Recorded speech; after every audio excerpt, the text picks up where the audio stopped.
दूसरा अहम मकाम जो वादी मिना के अंदर है वो मस्जिद खैफ है। ये देखिए 4 सुतूनों वाली जो है मस्जिद आपको नज़र आ रही है, जिस पे ये गोल्डन कलर के 4 सुतून बने हुए हैं, इसे मस्जिद खैफ कहा जाता है।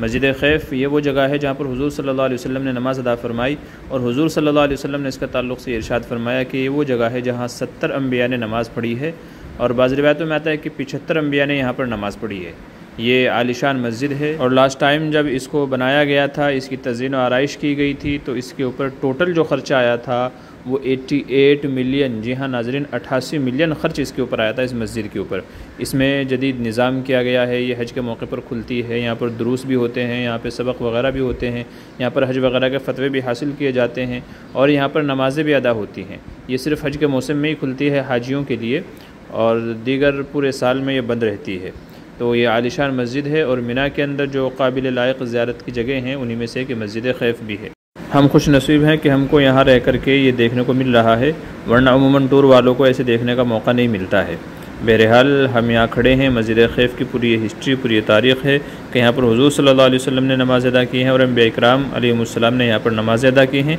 इसलिए बहुत ही बाबरकत जगह है जिसमें जाना सिर्फ़ हाजियों को नसीब होता है।